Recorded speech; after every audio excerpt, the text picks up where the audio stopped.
Kalau ulama-ulamanya beda pendapat itu biasa. Nak murid-muridnya jangan ikut-ikutan terjun pada dunia yang tidak biasa.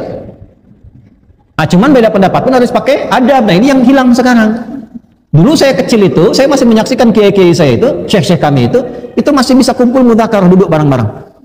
Bahkan pimpinan-pimpinan ormas kiai-kiainya. Saya itu ke pondok dalam usia yang 13 tahun itu masih bisa menyaksikan kiai kami itu masih duduk mudzakarah dengan kiai yang Persis, kiai NU, kiai ini bahas hukum-hukum. Kita melihat di situ. Dan hebatnya, walaupun berbeda pendapat, kencang dengan dalil di ruangan, itu saat ketemu bisa saling berpelukan. Terus saling berlomba mendahulukan tangan untuk cium tangan. Itu antar kiai, Anda bayangkan.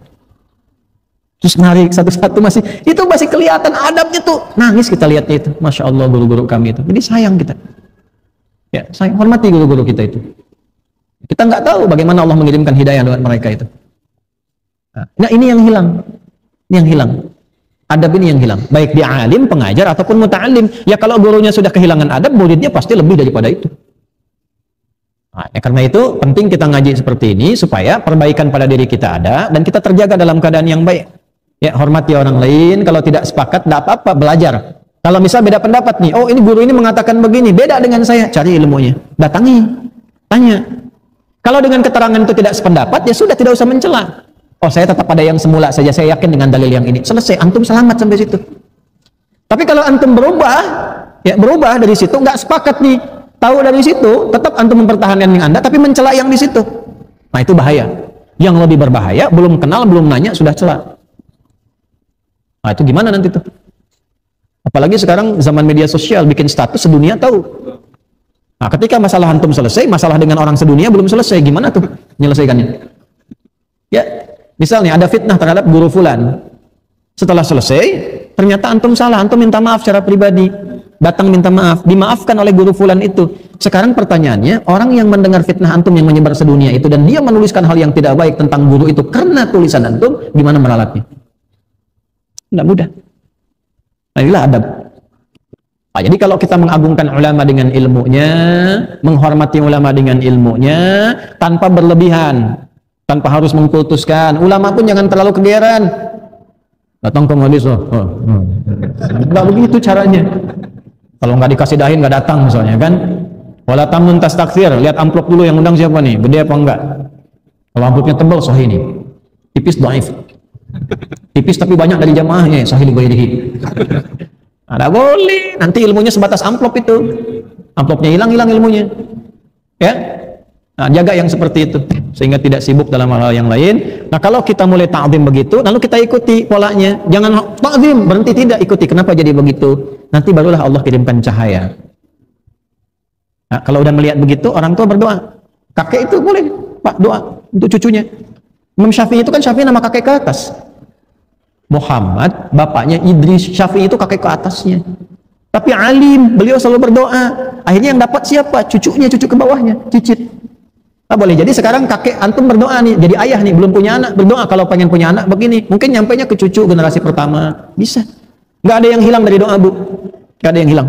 Ibu doa sekarang minta, ya Allah jadikan anak saya seperti Ustadz Fulan, solehnya demikian, ilmunya demikian. Boleh jadi satu di antara anak ada yang dapat. Kalau bukan anaknya, nyampe ke cucu, bisa begitu. Doa tuh begitu, nggak ada yang hilang dari doa sepanjang ikhlas. Nah, ini, jadi ulama tuh diikuti bukan hanya akhlaknya, bukan hanya ilmunya. Coba lihat jejaknya, bagaimana mendapatkan itu, tanya, mintakan, dan minta sama Allah. Nah, ini yang kita dapatkan dari pelajaran hari ini ya. Nabi sallallahu alaihi wasallam qala man 'azzama al-'alima fa innama yu'azzimu Allah ta'ala. Siapa yang menghormati seorang berilmu, mengagungkannya karena Allah, maka dia sedang mengagungkan Allah Subhanahu wa taala. Sepanjang ulama ini punya 4 kualifikasi tadi dan pewaris Nabi. Wa innamal 'ulama'a warathatul anbiya. Wa innamal 'ulama'u warathatul anbiya. Atau hadis lain innal 'ulama'a warathatul anbiya. Dari Ibnu Majah tersambung pada sahabat Abu Darda radhiyallahu taala anhu. Ya, kalau ada ulama pewaris Nabi begini, jaga ilmunya, jaga dengan baik, perhatikan kesehatannya, jangan diganggu waktunya berlebihan. Udah ngajar banyak-banyak, waktunya istirahat masih diketok juga pintunya. Nah, lihat Imam Syafi'i datang ke Imam Malik, kalau kita tuh begini, majlis hari Rabu datang hari Selasa. Jadi beliau duduk, ditunggu sampai majlis dibuka, nggak pernah ngetok. Tunggu sampai dibuka. Persiapan sebelum berangkat ngapalin Al-Muwatta. Begitu majlisnya buka hari Rabu, contohlah ya, hari Rabu misalnya. Belum dibuka, kata Imam Malik bilang sama asistennya, tolong cepat bukakan pintu, ada seseorang ahli yang sudah menunggu, orang baik yang menunggu di luar sana. Itu farasatil mu'min haqqa.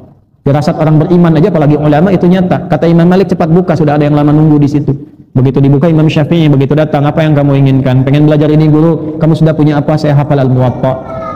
Hafalin dulu karya gurunya, coba bacakan. Begitu dibaca, nah, Imam Malik berkomen, ittaqillah, tingkatkanlah takwamu kepada Allah karena engkau akan jadi bintang di masa depan. Firasat guru, takwalah kepada Allah karena akan jadi bintang di masa depan. Dulu ulama-ulama itu luar biasa. Imam Abu Hanifah begitu melihat seorang dari muridnya, ya, ada dua nanti yang unggul, Abu Yusuf dengan Muhammad. Tiba-tiba yang satu ini pintar, punya bakat, tapi ibunya, karena ayahnya sudah meninggal, ibunya minta bantu dia jualan kue. Jualan, tapi karena senang ilmu mampir ke majelis Imam Abu Hanifah, dengar-dengar satu kali hilang. Imam Abu Hanifah penasaran, mana anak ini, dia kan pintar. Ditemui ibunya. Begitu ketemu ibunya, kata ibunya begini, kenapa Anda sibukkan anak saya di majelis Anda? Kalau dia nggak jualan kue, kami nggak bisa hidup, kata ibunya. Maka kata Imam Abu Hanifah, berapa yang kau hasilkan untuk anak Anda ini, untuk di rumah Anda dalam sebulan? Sekian, sudah, ini saya berikan untuk sebulan, anak Anda biarkan ngaji dengan saya. Kenapa bisa begitu? Karena dia akan nanti menikmati kue dan gelas yang indah di samping raja. Benarkah demikian? Wallahu a'lam. Kemudian belajarlah dengan Imam Abu Hanifah. Setelah dewasa, Imam Abu Hanifah meninggal, jadi mufti besar. Ternyata satu saat beliau jadi penasehat raja, duduk di samping raja, dihidangkan kue yang sangat nikmat dan gelas minuman yang pernah disampaikan Imam Abu Hanifah di masa lalu. Maka ketika itulah menangis imam besar ini, dan ketika ditanya kenapa, karena guru saya pernah mengatakan dulu saya akan duduk dalam suasana ini, dihidangkan kue dan ada minuman yang sangat nikmat.